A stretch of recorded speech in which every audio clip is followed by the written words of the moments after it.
Il existe deux types de personnes après 60 ans, ceux qui vivent et ceux qui attendent simplement la mort. Dans quel groupe es-tu? Ce n'est pas une question de chance, ni de génétique, ni de croiser les doigts en espérant que tout se passe bien. C'est une question d'habitude. Oui, de ces petites choses quotidiennes que tu répètes sans t'en rendre compte et qui te font plus de mal que tu ne l'imagines.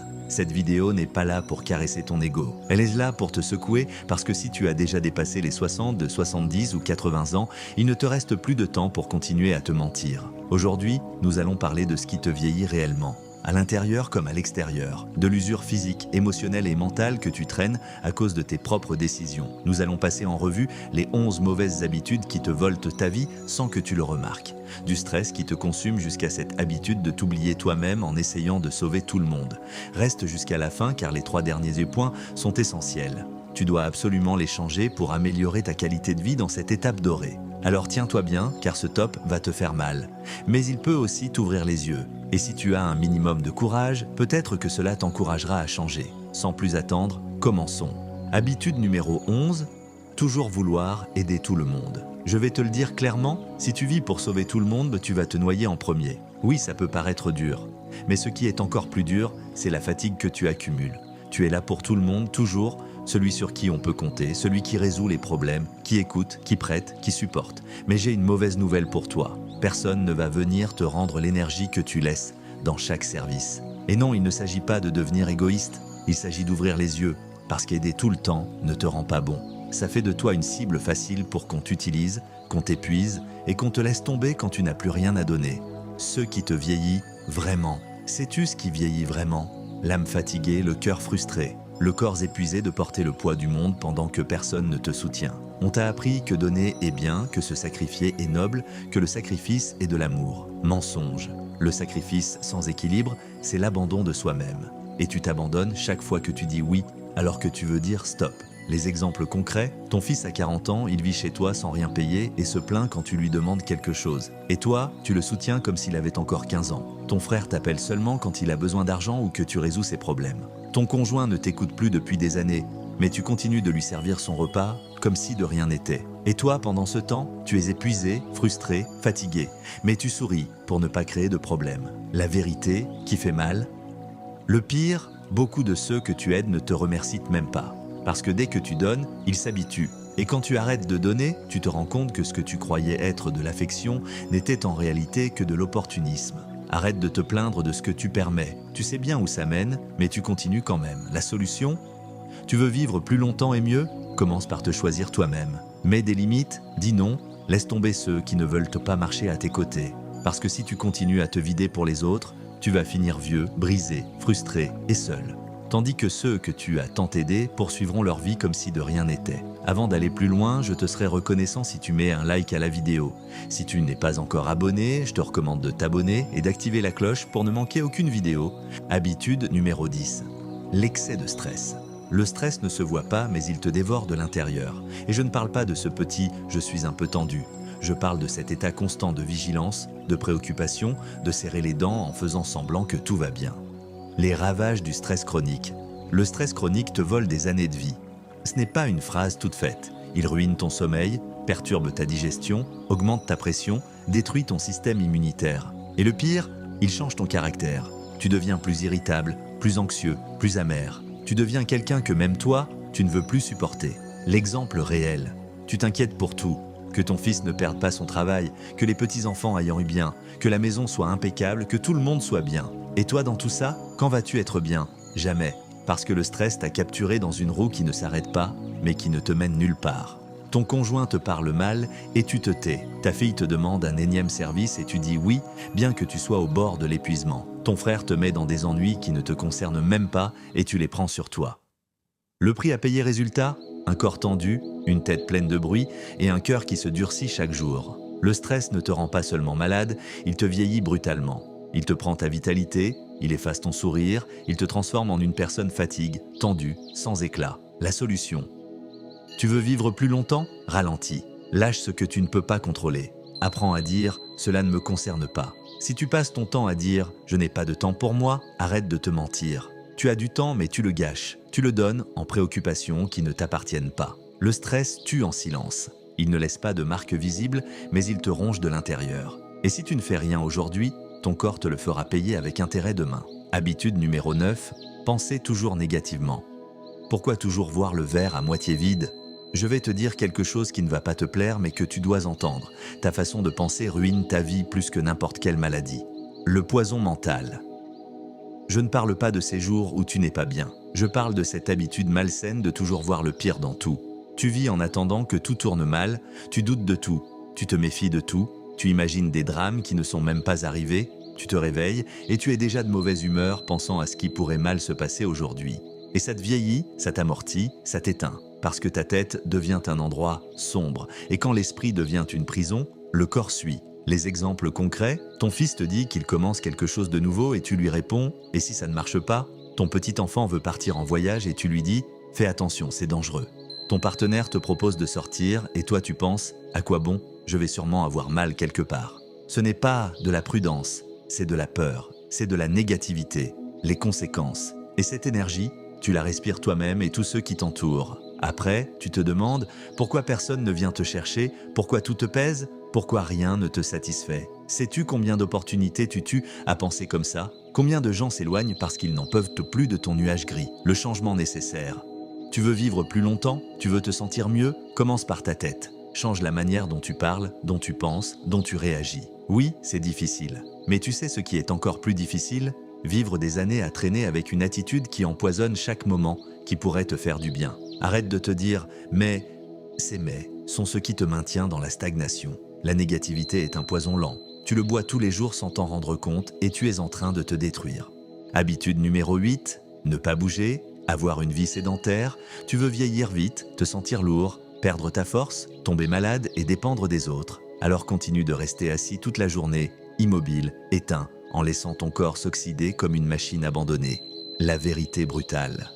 Parce que c'est la vérité, quand tu arrêtes de bouger, tu commences à mourir. D'abord, se meurent les envies, puis l'énergie, ensuite l'indépendance. Et un jour, tu te réveilles et tu ne peux même plus lasser tes chaussures sans que ça te fasse mal. Peu importe si tu as 60, 70 ou 80 ans. Ce qui te détruit, ce n'est pas l'âge, c'est le manque de mouvement. Les excuses habituelles, tu restes devant la télévision toute la journée en prétextant « je suis déjà vieux ». On te propose de sortir et tu réponds « oh non, mon genou me fait mal ». Bien sûr que ça te fait mal si tu ne l'utilises jamais. Ton fils te dit de faire un peu d'exercice et tu réponds « pourquoi faire ? Je n'ai plus l'âge pour ça ». Tu sais pourquoi tu devrais bouger ? Pour ne pas dépendre de lui dans un futur proche. Pour ne pas vivre assis à attendre que quelqu'un te donne un verre d'eau. Les conséquences. Le sédentarisme te vole tes muscles, te prive de ton équilibre, te rend fragile. Et quand le corps devient fragile, tu tombes. Et quand tu tombes, tu commences le compte à rebours. Tu veux garder ton esprit vif ? Bouge. Mieux dormir ? Bouge. Vivre plus longtemps avec qualité ? Bouge. Parce que si tu n'utilises pas ton corps, il se dégrade, l'urgence d'agir. Arrête de trouver des excuses, arrête de dire que tu n'as pas le temps, que tu n'as pas la force, que tu as peur. Le moment, c'est maintenant. Et oui, même à ton âge. Si aujourd'hui tu peux encore bouger, même un peu, tu as l'obligation de le faire, parce que si tu ne le fais pas, personne ne le fera pour toi. Habitude numéro 7, la déconnexion de la vie sociale. Ce point te tue lentement et silencieusement, car ça ne se voit pas tout de suite. Mais un jour, tu ouvres les yeux et tu te rends compte que tu es seul, isolé, éteint, comme une plante qu'on n'arrose plus. Ce que c'est vraiment, se déconnecter de la vie sociale, ce n'est pas juste rester tranquille à la maison. C'est laisser le monde passer à côté de toi comme si tu n'avais plus rien à y faire. C'est arrêter de parler, de partager, de rire avec les autres, de raconter une histoire. Le mensonge. Qu'on se raconte. Peut-être que tu penses que ça n'a pas d'importance, que tu es vieux, que tu as vécu beaucoup, que tu préfères être seul maintenant. Mais ne te mens pas. Nous ne sommes pas nés pour vivre isolés. Et encore moins quand on est âgé. Parce qu'en te renfermant, tu t'éteins. Et quand tu t'éteins, tu commences à disparaître intérieurement, même si tu continues de respirer. Les exemples qui font mal, ta fille t'appelle pour sortir et tu lui dis non, que tu es fatigué, ton voisin t'invite à prendre un verre et tu inventes une excuse. On te propose de participer à une activité et tu réponds « non, ça c'est pour les jeunes ». Et après, tu te plains que personne ne t'appelle, que personne ne pense à toi, que personne ne te rend visite. Mais je te pose une question, que fais-tu pour rester présent ? Les conséquences réelles. La solitude prolongée n'est pas de la paix, c'est une punition, ça affecte ta mémoire, ça baisse tes défenses, ça remplit ta tête de pensées négatives. Et le pire, ça te convainc que tu ne manques à personne. Mais c'est un mensonge. Tu manques à quelqu'un, bien sûr que oui, mais tu dois être là. Tu dois faire l'effort. La solution ? Tu veux vivre mieux ? Connecte-toi, parle, Sors, participe, que ce soit une simple promenade avec quelqu'un, jouer aux cartes, aller dans un centre pour adultes, faire un appel vidéo, peu importe. Mais ne t'enferme pas, ne disparais pas, ne baisse pas les bras. Parce que si aujourd'hui tu as de la voix, de la mémoire, des jambes et un cœur, alors tu as encore des choses à donner et à partager. Habitude numéro 6, dormir trop peu et mal, ne pas bien dormir, ce n'est pas un détail, c'est un problème sérieux. Dormir peu, mal ou constamment agité, ça te détruit de l'intérieur. L'erreur fatale, le pire, beaucoup de gens le normalisent, comme si c'était juste une partie de l'âge, comme si c'était inévitable. C'est faux, ce n'est pas normal de dormir mal chaque nuit, c'est une alarme. Les ravages du mauvais sommeil, dormir mal, ruine ton système immunitaire, ta mémoire, ton humeur, ton métabolisme, ta peau, tes organes. Tout te fait vieillir à grands pas. Parce qu'en dormant, ton corps se répare, ton cerveau se nettoie, les émotions s'organisent. Mais si tu ne dors pas bien, rien de tout cela ne se produit. Les signes concrets. Tu te lèves et tu es déjà de mauvaise humeur. Tu n'as envie de parler à personne. Tu n'arrives pas à te concentrer. Tu oublies des choses. Tout t'agace. Ton partenaire te le dit, tu es insupportable ces derniers temps. Ton enfant s'inquiète de te voir éteint, maladroit, sans énergie. Et qu'est-ce que tu fais? Rien. Tu te dis, c'est juste l'âge.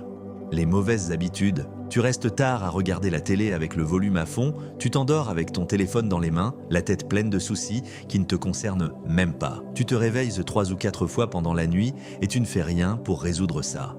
La solution dormir correctement n'est pas un luxe, c'est une nécessité fondamentale. Si tu veux vivre plus longtemps et mieux, tu dois commencer à en prendre soin sérieusement. Consulte un médecin, change tes habitudes, réduis le stress, établis une routine, arrête de tergiverser, fais-le ou arrête de parler. Parce que si tu ne te reposes pas, tu ne fonctionnes pas. Et si tu ne fonctionnes pas, tu deviens un fardeau pour toi-même et pour tous ceux qui t'entourent. Habitude numéro 5, ne pas aller chez le médecin. C'est une vraie bombe à retardement. Ne pas y aller, laisser passer, faire comme si de rien n'était, cacher les symptômes avec une vieille pilule ou en disant « ça va passer tout seul ». C'est un mensonge, ça ne passera pas. Et si ça passe aujourd'hui, demain ça reviendra pire. Pourquoi? C'est grave. Tu sais pourquoi? Parce que ton corps te donne toujours des signes. Et si tu ne l'écoutes pas, il te criera son mal avec de la douleur, de la maladie ou pire. Ne pas aller chez le médecin, c'est comme laisser un incendie commencer chez toi et dire « ah, ça va s'éteindre tout seul ». Les exemples réels. Tu tousses depuis des semaines et tu ne vas pas voir un médecin, tu as mal à la poitrine, mais tu préfères penser que c'est à cause de l'air. Tu te sens tout le temps fatigué, tu oublies des choses, tu n'as pas d'énergie, mais tu te dis « c'est juste l'âge ?» Non, ce n'est pas l'âge, c'est que tu te négliges. Les excuses mortelles, ton fils te pousse à passer un check-up et tu lui dis que tu ne veux pas déranger, ton conjoint te propose de t'accompagner chez le médecin et tu préfères ne pas y aller juste pour ne pas savoir. Ta sœur te raconte qu'ils ont détecté quelque chose à temps, mais toi, tu ne t'en préoccupes même pas. Qu'attends-tu? Une urgence? Un diagnostic irréversible? Une hospitalisation pour réagir? La réalité, aujourd'hui, avec un simple bilan sanguin, une échographie ou un contrôle de routine, on peut détecter à temps ce qui te tue sans crier gare. Mais toi, tu préfères ignorer comme si l'ignorance te rendait immortel. La solution? Tu veux vivre plus longtemps? Tu veux avoir une véritable qualité de vie? Alors aller chez le médecin, ce n'est pas une option, c'est une obligation. Ne le fais pas par peur, mais fais-le pour te protéger. Si tu ne le fais pas pour toi, fais-le pour ceux qui t'aiment. Car après, quand tout explose, ce sont eux qui devront courir pour te soutenir. Habitude numéro 4, négliger sa posture et son esthétique. Je vais te le dire franchement, l'image que tu donnes à l'extérieur reflète ce que tu portes à l'intérieur. Le mensonge qu'on se raconte. Oui, je sais ce que tu penses. À cet âge, qu'est-ce que ça change? Je ne suis plus là pour être beau. La posture, c'est le moindre des soucis. J'ai déjà vécu. Non, cette mentalité est toxique. Car quand tu te laisses aller, tu envoies au monde et à toi-même le message que tu n'en vaux plus la peine, que tu n'as plus d'intérêt, que tu as abandonné. Les exemples concrets, tu te lèves et tu ne te regardes même pas dans le miroir. Tu t'habilles avec ce que tu as trouvé sur la chaise. Tu traînes dans la maison, les épaules affaissées, le dos courbé, le regard perdu. Tu croises quelqu'un dans la rue et tu baisses les yeux comme si tu voulais disparaître. Puis tu te demandes pourquoi tu te sens invisible. Tu sais pourquoi? Parce que tu es en train de t'éteindre sans t'en rendre compte. Ce que dit ta posture. La posture parle. Un corps courbé, lent, avec la tête basse et les bras croisés, cela transmet la défaite. Si tu marches comme si tu n'avais pas le droit d'occuper de l'espace, le monde te traitera ainsi. L'esthétique, ce n'est pas de la superficialité. L'esthétique, ce n'est pas se maquiller comme à 20 ans ou s'habiller à la mode, c'est prendre soin de toi. Te coiffer, choisir des vêtements que tu aimes, mettre du parfum, te regarder dans le miroir et te dire « Regarde, je suis encore là, j'ai encore une présence ». La vérité.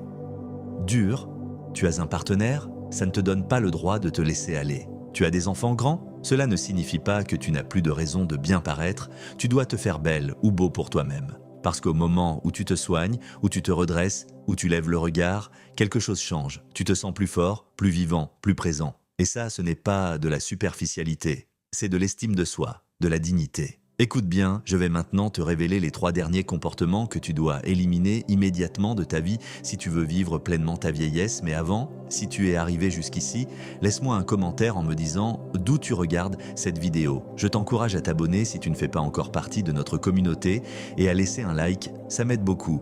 Alors n'oublie pas, pause la vidéo une seconde et commente-moi de quel pays tu regardes. Habitude numéro 3, abuser du sucre et des aliments transformés. Écoute bien, la malbouffe te tue lentement, à petit feu, sans bruit, sans que tu t'en rendes compte, mais elle te tue quand même. Et tu le sais, tu le sens. Après avoir mal mangé, tu te sens plus lourd, plus lent, plus gonflé. Mais tu continues quand même, parce que c'est bon, parce que c'est plus facile, parce que de toute façon, à cet âge, arrête avec cette mentalité suicidaire. Le poison quotidien. Le sucre et les aliments ultra transformés sont des poisons que tu consommes tous les jours. Et peu importe que tu aies toujours mangé comme ça, ton corps n'a plus la même résistance. Chaque cochonnerie que tu ingères te coûte plus cher et plus vite. Les exemples réels, tu prends des biscuits sucrés tous les matins, tu mets 2 cuillères à soupe de sucre dans ton café, tu déjeunes avec des charcuteries, du pain blanc, quelque chose de rapide sorti du congélateur. L'après-midi, tu manges une pâtisserie ou un paquet de snacks. Le soir, des pâtes instantanées, des sauces pleines de conservateurs, du soda. Et après, tu te plains. Je suis gonflé, je n'ai pas d'énergie, mon taux de sucre est trop élevé, j'ai mal au ventre. Mais que pensais-tu en traitant ton corps comme une poubelle? Les effets invisibles. Ne parlons même pas des effets sur ta peau, tes organes, ton cœur, ton cerveau. Oui, ton cerveau aussi. Car trop de sucre et de produits de transformés te brouillent l'esprit, te rendent plus irritable, te donnent des baisses de morale. Tu deviens quelqu'un de moins motivé, lent, sans énergie. Et tu n'associes même pas ça à ce que tu manges. La solution. Tu veux vivre bien, avec de l'énergie et de la clarté d'esprit? Nettoie ton alimentation. N'attends pas de faire un infarctus ou d'être diagnostiqué diabétique de type 2. Car la prochaine fois que tu diras « c'est juste un peu », souviens-toi, ce petit peu répété tous les jours, c'est ce qui peut te tuer. Habitude numéro 2, boire et fumer excessivement. Je vais te le dire clairement, si tu continues à boire et fumer comme si de rien n'était, tu ne profites pas de la vie, tu la réduis, l'excuse mortelle. Et non, ne me sors pas l'excuse. Il faut bien mourir de quelque chose, car cette excuse ne cache que l'odeur de l'addiction déguisée en habitude. Fumer et boire tous les jours, ce n'est pas un plaisir, c'est un comportement destructeur. Et à ton âge, tu n'as plus la même marge d'erreur. Ce que ton corps supportait autrefois, maintenant, il le paie par des maladies, du manque de souffle, de la fatigue constante, des organes qui crient à l'aide. Les exemples concrets, tu fumes un paquet par jour depuis 30 ans et tu continues à te dire « je vais bien », tu as la voix rauque, une toux persistante, tu manques de souffle en marchant seulement quelques mètres, tu bois une coupe de vin tous les jours, puis une autre, encore une autre. Ensuite, tu te plains d'avoir mal à la tête, d'être gonflé, de mal dormir, d'être irritable. Mais tu justifies ça en disant « je le mérite après tout ce que j'ai vécu ». Non, tu es toujours vivant, et tant que tu l'es, il est encore temps de prendre soin de toi. Les effets réels. Fumer te prive de souffle, détruit tes poumons, accélère le déclin mental, augmente le risque d'infarctus et de cancer. Quant à l'alcool, quand tu le consommes tous les jours, il attaque ton foie, ton cœur, ton système nerveux, ton humeur, ton sommeil, ta mémoire. Ça ne te détend pas, ça te détruit. La vérité, tu veux rester indépendant ? Voir tes petits-enfants, marcher sans canne, penser clairement, vivre avec dignité, alors arrête de t'empoisonner tous les jours. Ton fils te dit d'arrêter, ta petite fille s'inquiète, tes amis se moquent, mais tu continues à ignorer tout ça. Ouvre les yeux, il n'est pas trop tard. Mais chaque jour que tu passes sans changer, tu te rapproches un peu plus de la chaise roulante, de l'hôpital ou d'un enterrement qui aurait pu être évité. Habitude numéro 1, ignorer l'hydratation. C'est le numéro 1 parce que c'est tellement simple. Et pourtant la plupart des gens l'ignorent. Boire de l'eau, s'hydrater, prendre soin de ce que tu donnes à ton corps à l'intérieur, ce qui se passe, vraiment. Tu sais ce qui se passe quand tu ne bois pas assez d'eau? Ton corps commence à s'éteindre lentement. Tu te sens plus fatigué, plus lent, plus irritable, plus oublieux. Tes organes ne fonctionnent pas bien, ta peau se déshydrate, tes muscles s'affaiblissent, ta digestion se bloque, ta tête se brouille. Et tu penses que c'est la vieillesse? C'est faux, c'est de la déshydratation. Les exemples réels, tu bois du café, du thé, des sodas, mais de l'eau? Rien. Tu te lèves et prends une pilule après l'autre, mais tu ne bois même pas un verre d'eau pure. Ta fille te donne une bouteille isotherme et tu la laisses le traîner dans un coin. On te dit de boire de l'eau et tu réponds « je n'ai pas soif », le piège de la soif. Tu n'as pas soif? Bien sûr, parce qu'avec les années, le corps ne te le signale plus, mais il en a toujours besoin pour fonctionner. Ne pas avoir soif, c'est une excuse. C'est un signe que tu es déjà déshydraté sans t'en rendre compte. Et pendant que tu penses qu'il n'y a pas de problème, ton corps se déshydrate de l'intérieur comme une plante abandonnée. Tes reins souffrent, ton cœur se fatigue, ta peau se dégrade, ton cerveau s'embrume. La solution simple.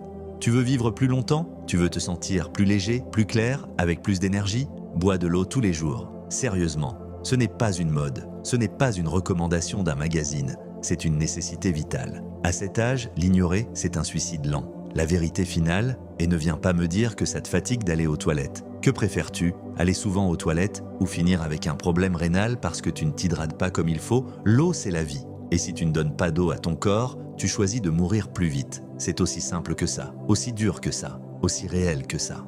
Conclusion. Maintenant que tu sais quelles sont les habitudes qui te font vieillir, j'aimerais entendre ta voix. Lequel de ces points te semble familier? Comment vis-tu ta vie aujourd'hui? Laisse-moi un commentaire ci-dessous. J'aimerais beaucoup connaître ton expérience et savoir ce que tu en penses. Le récapitulatif.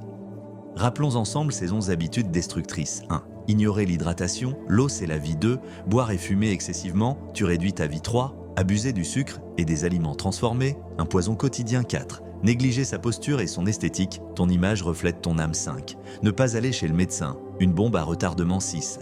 Dormir trop peu et mal, ton corps ne se répare pas. 7. La déconnexion sociale, tu t'éteins en t'isolant. 8. Ne pas bouger, le sédentarisme te tue. 9. Penser toujours négativement, ta tête devient une prison. 10. L'excès de stress, il te dévore de l'intérieur. 11. Toujours vouloir aider tout le monde, tu te noies en sauvant les autres. Le message final. Il existe 2 types de personnes après 60 ans, ceux qui vivent et ceux qui attendent simplement la mort. Dans quel groupe veux-tu être? Le choix t'appartient, mais ne te mens plus. Ne perds plus de temps, ne te cherche plus d'excuses, car chaque jour qui passe est un jour de moins. Et si tu ne changes pas aujourd'hui, quand le feras-tu? Si cette vidéo t'a plu, tu dois absolument voir celle-ci que je te laisse pour continuer à te nourrir de sagesse à cette belle étape de la vie.